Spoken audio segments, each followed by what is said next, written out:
First Contact and the Council's arrogance Captain Elena Vasquez pressed her face against the porthole of the diplomatic vessel New Horizon and felt her breath catch in her throat. The massive structure before them defied every concept of engineering she had ever learned. Nexus Prime stretched across space like a metallic city the size of Earth's moon, its countless spires and docking bays glowing with the light of 1,000 different technologies. "My God," whispered Commander James Park from beside her. "How many ships do you think dock here every day?" Elena studied the endless stream of vessels flowing in and out of the station's ports, ships shaped like crystalline flowers, others that looked like flowing liquid metal, and some that seemed to phase in and out of reality itself. "The briefing said 10,000 species use this station. I'm starting to believe it." The journey from Earth had taken 3 months using humanity's most advanced propulsion system. They were proud of their achievement until they encountered their first alien patrol ship. The sleek vessel had approached them at speeds that should have been impossible, scanned their ship with technology they couldn't detect, and then simply vanished into what the aliens called fold space. It was humanity's first lesson in how far behind they truly were. Dr. Sarah Okafor joined them at the observation window, her tablet displaying endless notes about alien customs and protocols. As Earth's leading xenobiologist, she had spent years preparing for this moment.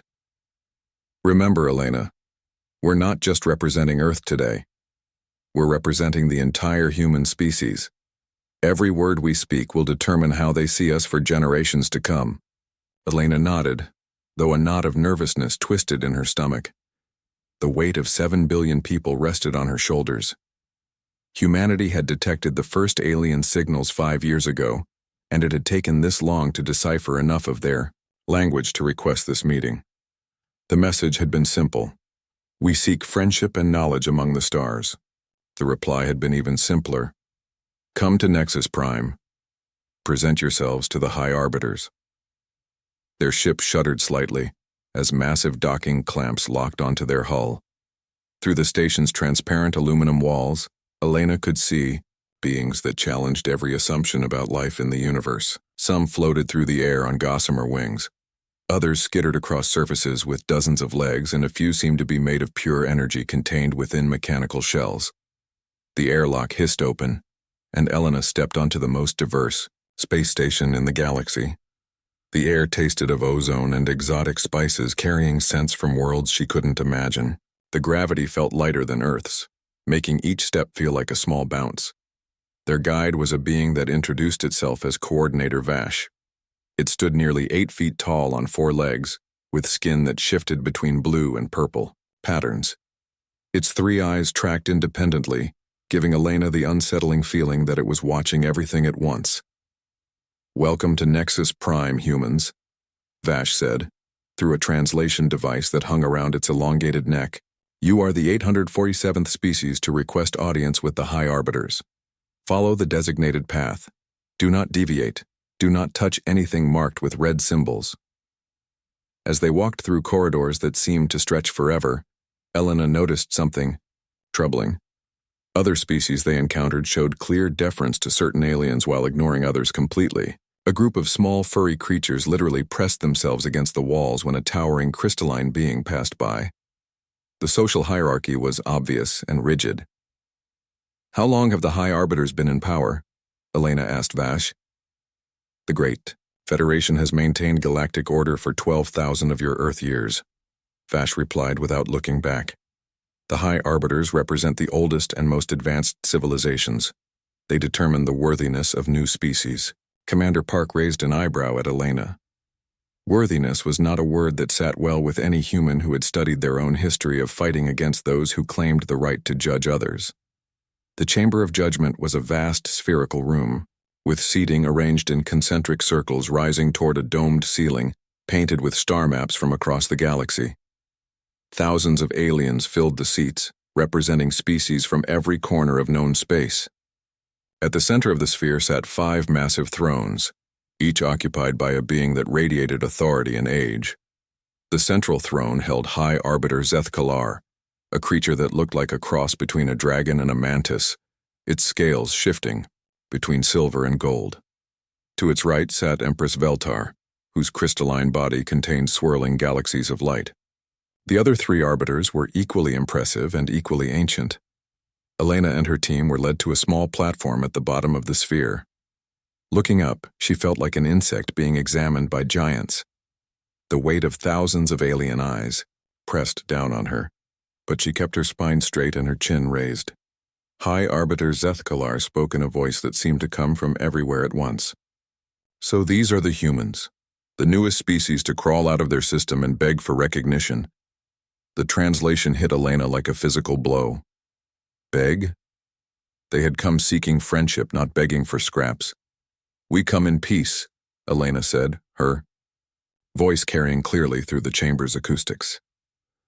Humanity offers its knowledge, creativity, and friendship to the galactic community. A sound rippled through the chamber that might have been laughter, though it sounded more like grinding metal and breaking glass. Empress Veltar leaned forward, her crystalline form refracting the chamber's light into rainbow patterns. Knowledge? Your species has barely mastered basic space travel. Creativity? You still fight wars over resources and ideology. Friendship? You cannot even unite your own planet. Elena felt heat rise in her cheeks, but she maintained her composure. Every species faces challenges as it grows. We've overcome many of our problems and continue to work on others. What matters is that we're trying to better ourselves. Hi. Arbiter Zethkalar made a dismissive gesture with one of its massive claws. The evaluation is complete. Humanity is classified as Tier 9 primitive. You show potential, but lack the maturity for galactic citizenship. The words hit Elena like hammer blows. She had studied the Federation's classification system during the journey. Tier 9 was barely above animals. It was reserved for species that might someday evolve beyond their current limitations. The Federation's judgment is as follows, Zethkalar continued. Humanity will remain confined to its solar system for a period of 500 standard years. During this time, you will be monitored by Federation observers. If you demonstrate sufficient progress in eliminating warfare, achieving global unity, and developing appropriate technology, you may petition for re-evaluation. The chamber fell silent except for the quiet hum of life support systems. Elena felt the eyes of nearly 1,000 alien species watching her reaction. In that moment, she understood that this was about more than humanity's application for membership. This was theater, designed to reinforce the Federation's power and authority. 500 years, Elena repeated slowly. You're telling us we can't leave our own solar system for 25 generations. Be grateful, hissed another arbiter. The Kraxan species was confined for 800 years before achieving Tier 7 status. Many species never progress beyond their primitiveness at all. Elena looked around the chamber, seeing the faces of aliens who had clearly accepted this system without question. Some looked sympathetic, others appeared bored, and a few seemed to take satisfaction in humanity's humiliation. What if we refuse? The words left Elena's mouth before she could stop them. The entire chamber gasped. Several aliens made sounds of shock or horror. High Arbiter Zethkalar's scales darkened to deep black. Refuse? Zethkalar's voice dropped to a menacing whisper. You would defy the will of the Galactic Federation? You would ignore the wisdom of civilizations that ruled the stars when your species was still discovering fire? Elena felt something ignite in her chest. It was the same feeling her ancestors must have experienced when facing down tyrants and oppressors throughout human history. She thought of the American colonists refusing to bow to the British Empire. She thought of slaves who chose death over submission. She thought of every human who had ever looked at overwhelming power and said 2 simple words. We came here seeking friendship and partnership, Elena said, her voice growing stronger with each word. Instead, you offer us a cage with golden bars. You judge us without knowing us. You condemn us without understanding what we're capable of. She stepped forward, ignoring the gasps from the audience. You want to know what humanity is? We're the species that looks at impossible odds and finds a way to win anyway. We're the people who turn every limitation into an opportunity, every setback into a comeback. High Arbiter Zethkalar rose from its throne, its massive form towering over the chamber. "You dare speak such words to your betters?" Elena smiled, and there was something in that expression that would haunt the Federation's dreams. "Better? You sit in your thrones, judging others while contributing nothing new to the galaxy. You've built a system designed to keep others beneath you. That's not leadership, that's cowardice." The chamber exploded into chaos. Aliens were shouting in dozens of languages, some calling for Elena's immediate arrest, others demanding she be ejected from the station. But Elena wasn't finished. "You think 500 years is a punishment?" she called, out over the noise. "Let me tell you something about humans. We love a challenge. We thrive when we're underestimated. You just gave us 500 years to prove you wrong." She turned to address the entire chamber, her voice carrying to every corner of the sphere. "Watch us carefully, because in 500 years, we won't be coming back to beg for your approval. We'll be returning to show you what real civilization looks like." The journey back to Earth was silent for the first day. Elena sat in her cabin, replaying the confrontation over and over in her mind. Had she doomed humanity with her defiance? Or had she finally shown these aliens that humans wouldn't be broken by their condescension? Commander Park found her staring out at the stars. "You know they're probably planning ways to make sure we never leave our system, right?" Elena nodded. "James, do you remember what President Lincoln said about government? Government of the people, by the people, for the people." That's right. These aliens have forgotten that authority comes from the consent of the governed, not from age or technology. Elena stood and walked to her desk, pulling out a tablet. "Send a message to Earth Command. Priority Alpha. Tell them to convene an emergency session of the World Council." "What message should I include?" Elena began typing, rapidly. "Tell them that humanity has just been given the greatest gift in our history. We've been underestimated by an enemy who thinks they know everything about us. Now we get to show them how wrong they are." As the New Horizon raced toward Earth through the cold darkness of space, Elena began drafting the plans that would change everything.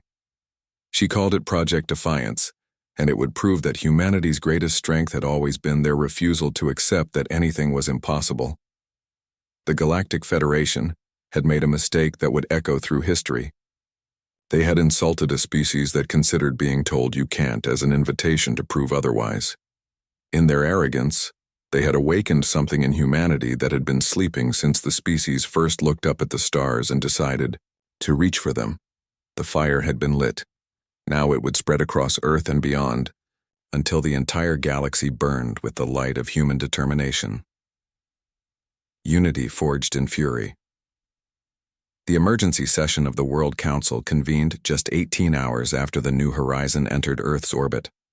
Representatives from every nation crowded into the assembly hall in Geneva, their faces reflecting a mixture of anger, determination, and disbelief. The alien footage that Captain Vasquez had transmitted showed their humiliation being broadcast across the galaxy like some twisted form of entertainment. President Sarah Chen of the Pacific Federation slammed her hand on the podium as she addressed the assembly. 500 years. They want to cage us for 500 years while they decide if we're worthy of their precious club. The Brazilian representative stood, his voice shaking with rage. "My grandfather spent his life fighting against those who claimed they knew what was best for others. I will not dishonor his memory by bowing to alien oppressors."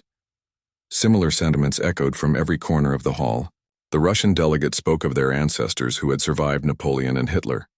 The African Union representative reminded everyone of their long struggle against colonialism. The Japanese delegate mentioned their nation's ability to rise from devastation stronger than before. Elena watched from the observer's gallery as something unprecedented happened. For the first time in human history, every major power on Earth was united by a common purpose. The old divisions of East versus West, rich versus poor, religious versus secular, all fell away in the face of a greater threat to human dignity. Dr. Marcus Chen stepped to the microphone, his usually calm demeanor replaced by barely controlled fury. As Earth's leading physicist and Elena's younger brother, he had spent years developing the propulsion systems that had carried humanity to the stars. Now those same systems would serve a very different purpose. The aliens made one critical error in their assessment of humanity, Marcus began, his voice carrying to every corner of the assembly. They assumed that our conflicts made us weak. They don't understand that our ability to fight is exactly what makes us strong. He activated a holographic display showing the alien technology they had observed during their mission. While Captain Vasquez was enduring their insults, our sensors were recording everything. Their ships, their station, their weapons. They were so confident in their superiority that they didn't bother to hide anything from us. Murmurs of interest rippled through the assembly. Marcus continued, "I've spent the past week analyzing their technology. It's advanced, yes, but it's also stagnant. They've been using the same basic principles for thousands of years.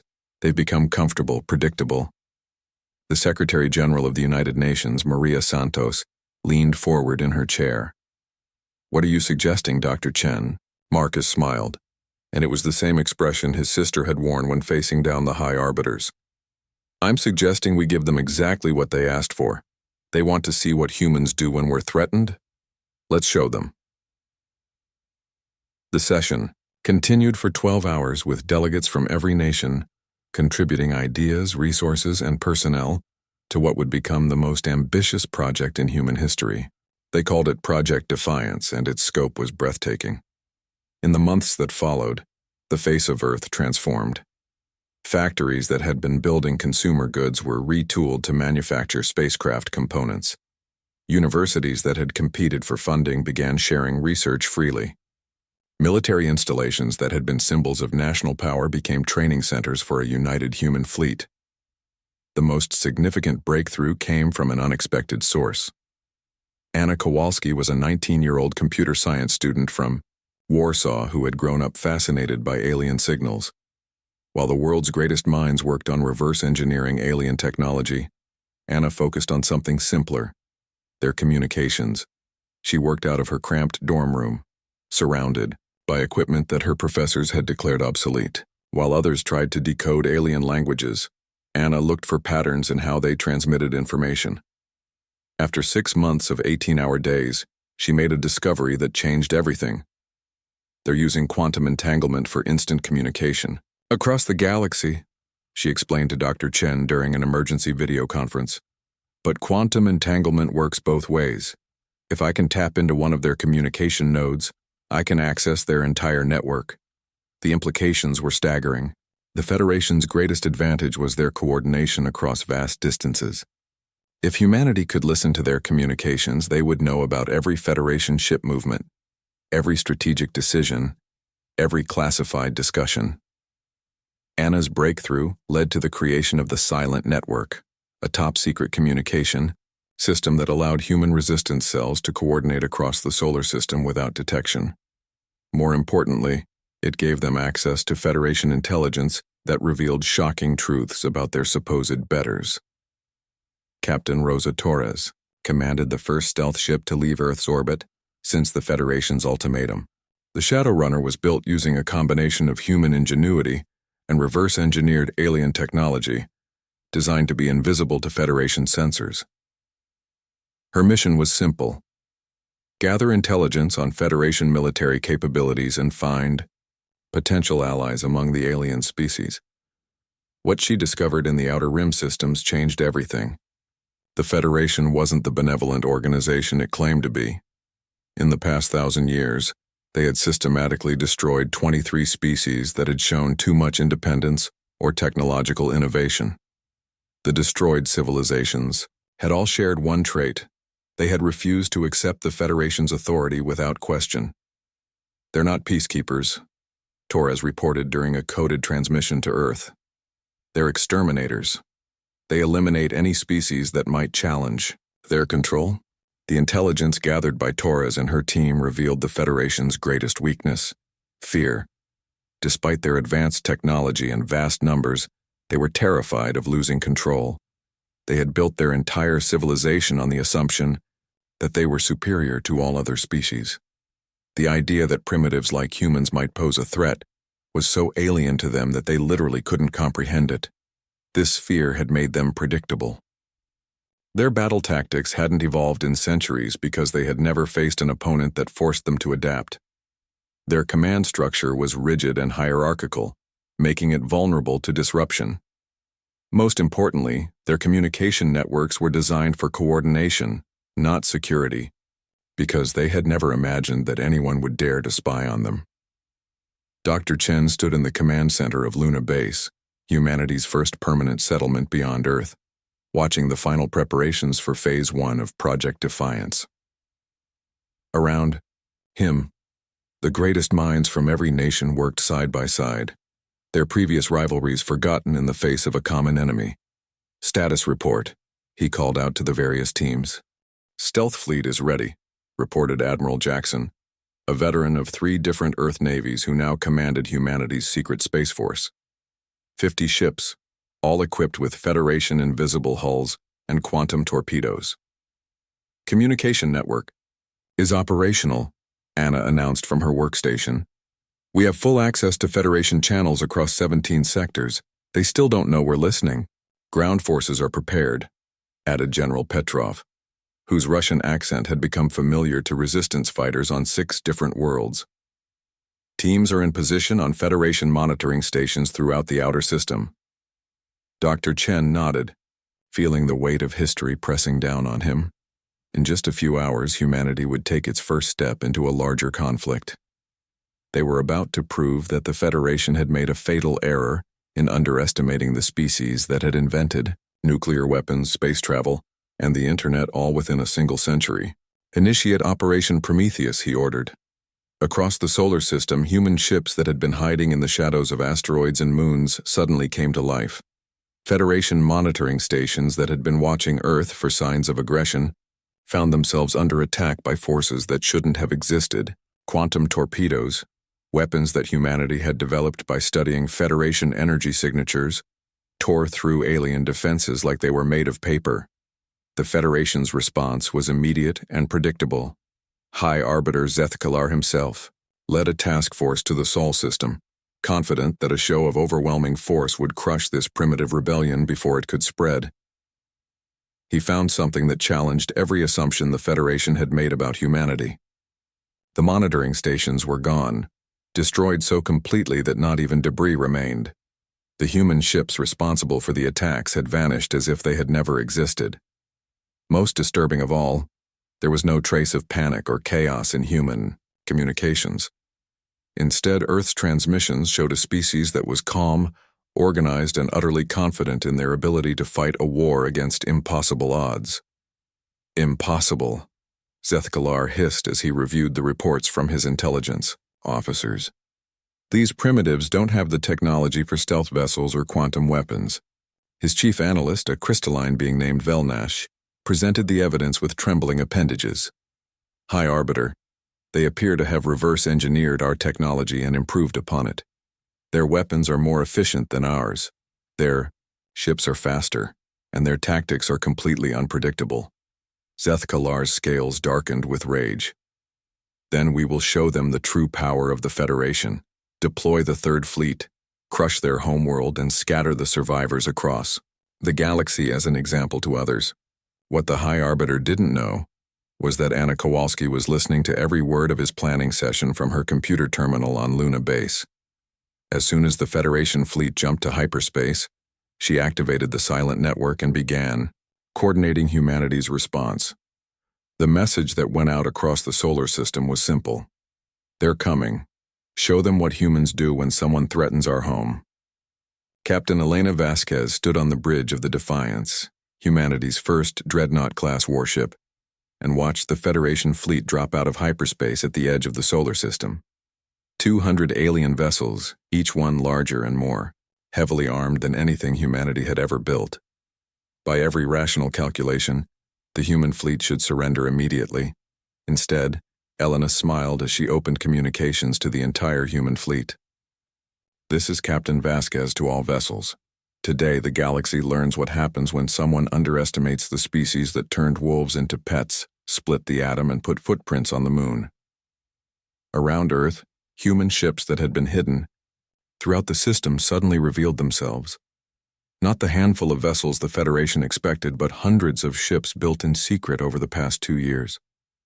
Each one was smaller than the alien dreadnoughts, but they moved with a speed and precision that no Federation computer could match. The battle that followed would be remembered as the day the galaxy's power structure changed forever. Human ships swarmed through the Federation fleet like angry hornets, striking at weak points that shouldn't have existed, using tactics that violated every principle of civilized warfare. Most shocking of all was the discovery that humanity had allies. Ships, crewed by species that the Federation had oppressed for centuries, emerged from hiding throughout the system. The rebellion that had started with one defiant human captain was spreading across the galaxy, faster than the Federation could contain it. As Federation ships began to retreat, Zeth-Kalar received a transmission that would haunt him for the rest of his very long life. Elena Vasquez appeared on his screen, her ship damaged but still fighting, her crew bloodied but unbroken. "Hi, Arbiter," she said with the same calm voice she had used during their first meeting. "You wanted to evaluate humanity's worthiness. Consider this your final exam. We'll see you among the stars." The transmission cut off just as the Federation flagship came under attack from 3 directions simultaneously. Zeth-Kalar watched in growing horror as his supposedly invincible fleet was dismantled by primitives who fought like demons and refused to follow any rule of engagement he understood. By the time the surviving Federation ships retreated to hyperspace, they carried news that would shake the galactic order to its foundations. Humanity wasn't just refusing to submit to Federation authority. They were actively fighting back, and they were winning. The fire that had started with Elena's defiance had spread across Earth and into space itself. Now it was racing through the galaxy, carried by every species that had ever dreamed of freedom from Federation control. The rebellion had begun, and at its heart was a species that had just proven that being underestimated was sometimes the greatest advantage of all. The blaze that consumed their pride. 6 months after the Battle of Sol, the galaxy burned with rebellion. What had started as humanity's defiant stand against Federation oppression had ignited something that the ancient powers could never have imagined. From the crystal mines of Veltara to the gas refineries of Nexus 7, oppressed species across known space were rising up against their overlords. High Arbiter Zeth-Kalar stood in the emergency session chamber on Nexus Prime, his golden scales now permanently darkened with rage and fear. Around him, the other High Arbiters displayed their own signs of stress. Empress Veltar's crystalline form flickered with unstable energy patterns, while Arbiter Kundal's tentacles writhed in barely controlled panic. "The humans have done the impossible," reported Intelligence Director Vexthul, his multiple eyes darting nervously between the assembled powers. "They've convinced 47 species to openly revolt against Federation authority. Our trade routes are under constant attack. 3 major shipyards have been completely destroyed." Zeth-Kalar's claws scraped against his throne, leaving deep gouges in the ancient metal. "How many ships have we lost?" "Over 800 vessels in the past month alone," Vexthul replied, his voice barely above a whisper. "The humans aren't just fighting us, High Arbiter. They're teaching others how to fight us." The revelation that had shaken the Federation to its core wasn't just humanity's military capabilities, but their willingness to share knowledge freely with anyone who asked. While the Federation hoarded technology to maintain control, humans were broadcasting weapon schematics, tactical manuals, and shipbuilding techniques to every species in the galaxy. Captain Elena Vasquez walked through the corridors of Freedom Station, the massive orbital platform that had become the heart of the growing rebellion. The station itself was a marvel of cooperative engineering, built by 17 different species working together using techniques that combined the best of all their technologies. She paused at an observation deck where her brother Marcus was, explaining quantum torpedo construction to a group of young Kraxan engineers. Nearby, Anna Kowalski was teaching advanced hacking techniques to intelligence operatives from the Silith Confederation. The sight filled Elena with pride and hope, in equal measure. "Captain," called out Commander Park as he approached with a data tablet, "we just received word from the Outer Rim. The entire Zephyran fleet has defected to our cause. That brings our total Allied forces to over 3,000 ships." Elena smiled, remembering how impressed she had been by the Federation's technology just 2 years ago. Now humanity and their allies fielded a fleet that outnumbered the Federation's remaining loyal forces by more than 2-1. But more importantly, they had something the Federation had lost long ago: the passionate commitment of beings fighting for their freedom. "Any word from our deep infiltration teams?" Elena asked.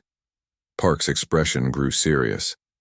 Anna's network intercepted Federation communication about something called the Final Protocol. They're planning to make an example that will end the rebellion once and for all.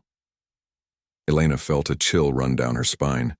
She had learned to trust her instincts about Federation psychology over the past months, and something about this felt different from their usual heavy-handed tactics. In the deepest levels of Nexus Prime, High Arbiter Zeth Kalar stood before a weapon that hadn't been activated in over 5,000 years. The Genesis Disruptor was a relic from the Federation's early days, when they had consolidated power by eliminating entire star systems that refused to submit. "Are you certain this is necessary?" asked Empress Veltar, her crystalline form reflecting the weapon's ominous energy patterns. "The Genesis Disruptor will destroy every planet in the target system. That includes billions of innocent beings." Zeth Kalar's laugh was like grinding metal. "Innocent? They chose rebellion over order. They chose chaos over stability. The humans and their allies will serve as an example to the galaxy of what happens when lesser species forget their place." The weapon's targeting system displayed the Sol system in perfect detail. Earth hung there like a blue jewel, surrounded by the moons and orbital stations that humanity had built in their brief burst of expansion. With the press of a single control, every human life would be extinguished, along with the billions of allied beings who had chosen to stand with them. "The countdown begins in 1 hour," Zeth Kalar announced to the assembled Federation leadership. "We will broadcast the weapon's activation across the galaxy so that every species understands the price of defying our authority." What the High Arbiter didn't know was that Anna Kowalski had been listening to every word from her workstation aboard Freedom Station. The moment the transmission ended, she activated every alarm in the Rebellion's network. "They're going to destroy the entire solar system," Anna reported to the Emergency Command Council, her young face pale with shock. "Some kind of ancient weapon called the Genesis Disruptor. We have 53 minutes. Elena felt the weight of every human life pressing down on her shoulders. 7 billion people, all counting on decisions she was about to make. Around the command table, representatives from dozens of allied species looked to her for guidance. "Options?" Elena asked, her voice steady despite the chaos in her mind. Dr. Marcus Chen pulled up holographic displays showing the weapon's energy signature. "It's unlike anything we've encountered before. The power output alone could crack a planet's core. Our shields won't stop it." "What about evacuation?" suggested Captain Torres, who had just returned from a reconnaissance mission. "Not enough time," replied Admiral Jackson grimly. "Even if we had every ship in the fleet, we couldn't evacuate more than a few million people in under an hour."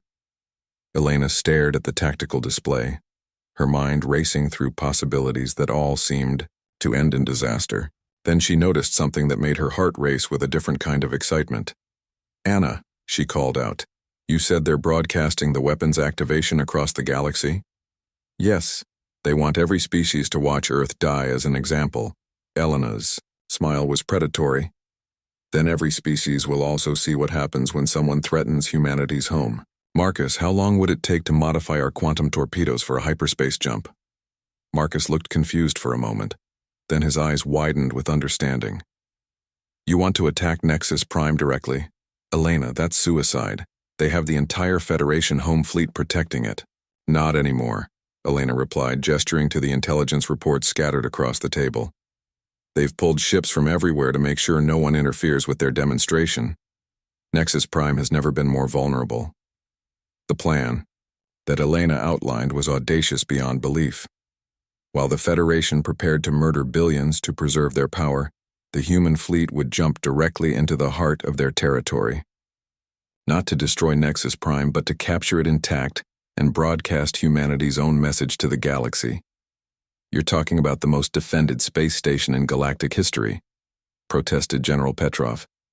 "Even weakened, they still have hundreds Of ships and defensive systems we can't even imagine. They also have something we can use against them, Elena replied. Arrogance. They're so convinced of their superiority that they can't imagine we would dare attack their home base. They'll be looking outward, not inward. The next 40 minutes were a blur of frantic preparation. Ships scattered throughout the galaxy received coded instructions to converge on coordinates that most captains didn't recognize until the final moment. Weapon systems were charged, boarding teams were briefed, and final messages were recorded for loved ones who might never see their senders again. Elena stood on the bridge of the Defiance as the human fleet prepared for the most important hyperspace jump in their species' history. Around her, the crew worked with the calm efficiency of professionals who had trained for this moment their entire lives. All ships report ready, Commander Park announced. Elena opened communications to the entire fleet. Today we fight not just for humanity, but for every species that dreams of freedom. The Federation thinks they can intimidate us by threatening our home. They're about to learn that threatening a human's family is the one mistake you never get to make twice. The hyperspace jump lasted only seconds, but it delivered the human fleet directly into the heart of Federation space. Nexus Prime hung before them like a metal moon, its massive bulk surrounded by defensive platforms and patrol ships. The Federation's response was immediate and predictable. Alarms shrieked across the station as hundreds of ships moved to intercept the human attack. But Elena had planned for this moment, and her fleet scattered like a school of fish avoiding a predator. "Execute Operation Wildfire," Elena commanded. What followed was unlike any battle in galactic history. Instead of engaging the Federation fleet directly, human ships used their superior speed and maneuverability to dart between defensive positions, launching surgical strikes at specific targets. They weren't trying to destroy Nexus Prime, but to disable its defenses and create openings for boarding parties. Anna Kowalski worked frantically at her console, using skills she had developed over months of electronic warfare to penetrate the station's computer systems. "I'm in," she announced as Federation security programs fell before her assault.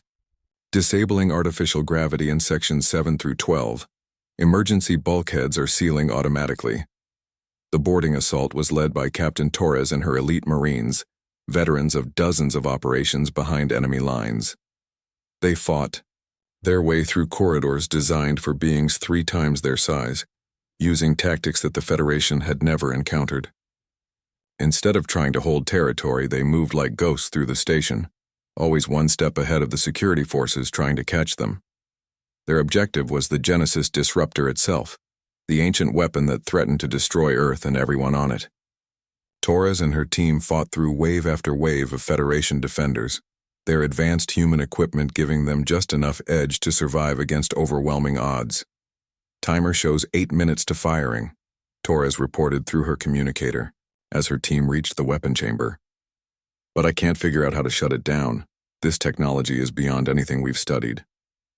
Elena made a decision that would define the rest of her life. "Torres, pull your team back. I'm coming down there personally." "Captain, you can't abandon your ship in the middle of a battle."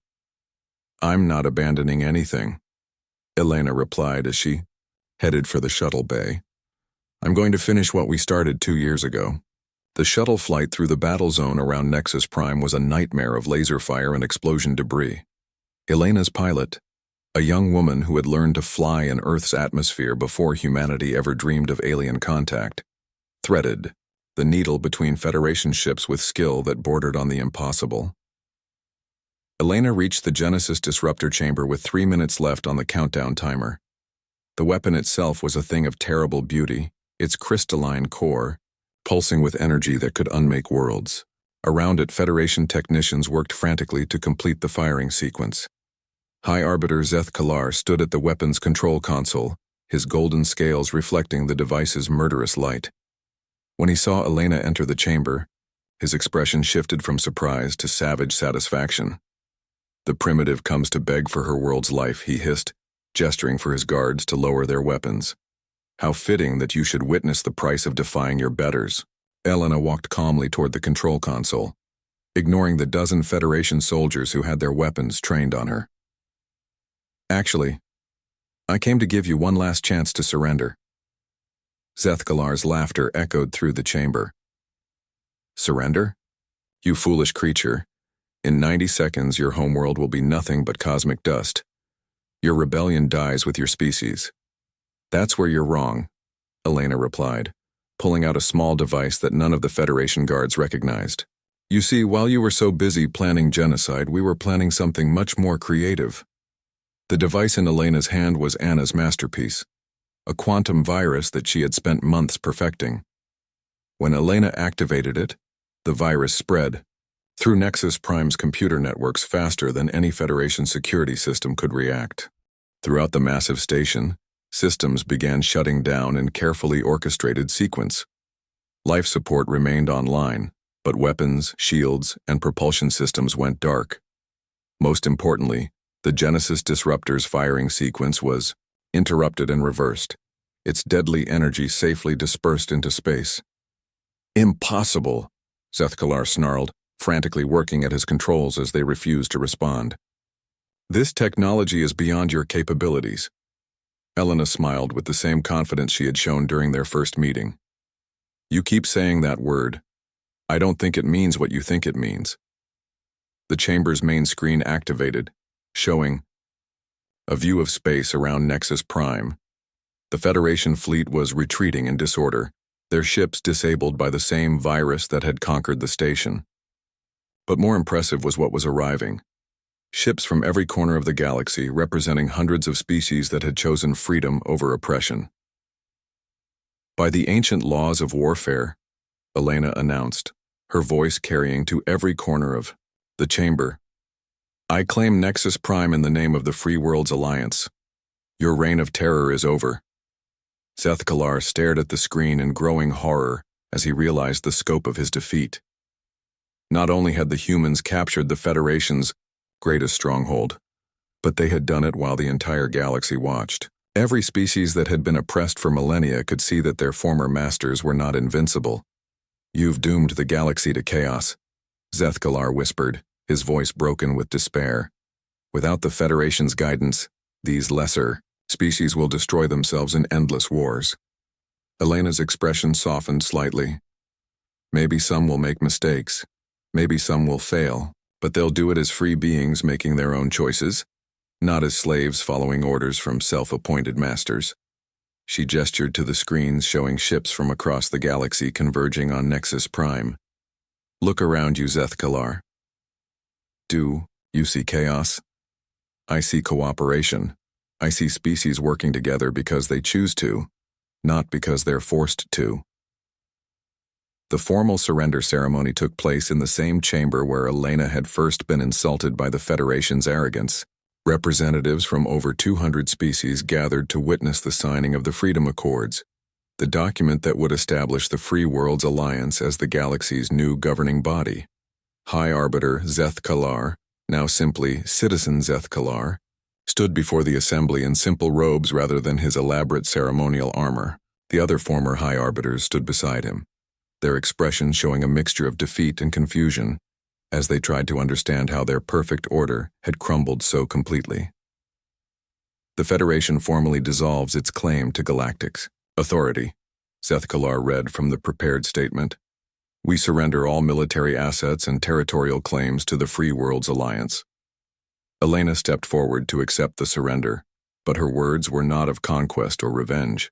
The Alliance offers full citizenship to any being who accepts the principles of freedom, equality, and mutual cooperation. This includes former Federation citizens who wish to build a better galaxy with us. The ceremony concluded with the lighting of the Freedom Beacon, a modified version of the Federation's old communication array that would broadcast the Alliance's founding principles to every inhabited world in the galaxy. The message was simple but revolutionary. Every species had the right to determine its own destiny. 1 year later, Elena stood on the observation deck of Unity Station, the new capital of the Free Worlds Alliance. The station had been built using cooperative labor from dozens of species, each contributing their unique skills and technologies to create something greater than any one civilization could achieve alone. Through the massive windows, she could see ships from across the galaxy, arriving daily, bringing trade goods, scientific discoveries, and cultural exchanges that were enriching every member world. The galaxy had become a place where innovation flourished instead of being suppressed, where cooperation was rewarded instead of punished. "Any regrets?" asked Marcus as he joined her at the window. Her brother had aged visibly over the past year, the weight of transforming galactic civilization having taken its toll on everyone involved in the transition. Elena considered the question seriously. The path to freedom hadn't been without casualties. Some systems had chosen isolation over cooperation. A few species had indeed fallen into conflicts that the old Federation might have prevented through force. But for every tragedy, there were a dozen stories of species achieving things they had never imagined possible.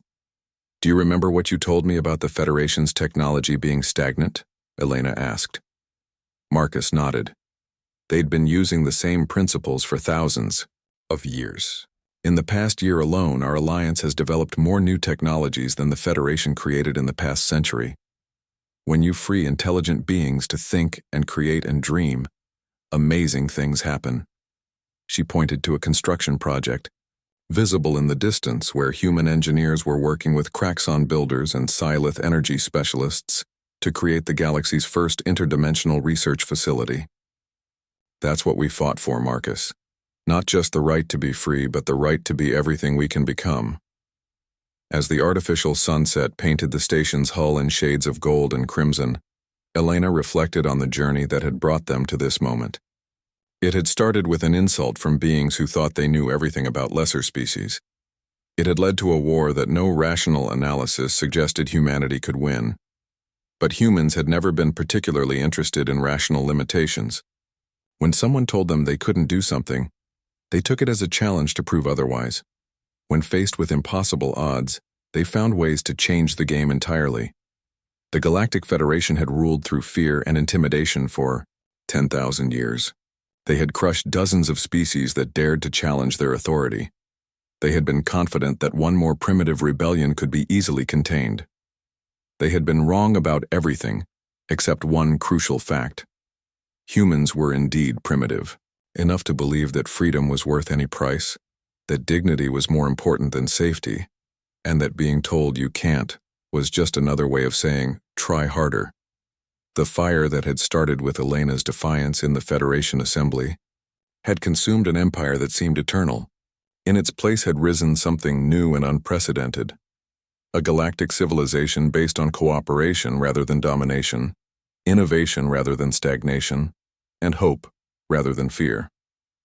The galaxy had learned that underestimating humanity was a mistake that could topple empires. But more importantly, it had discovered what was possible when beings chose to work together instead of against each other. Elena smiled as she watched the stars, knowing that somewhere among them, new species were taking their first tentative steps toward the stars, carrying with them the same dreams and determination that had brought humanity so far. The future was unwritten, full of possibilities that no one could predict or control, and that, she thought, was exactly how it should.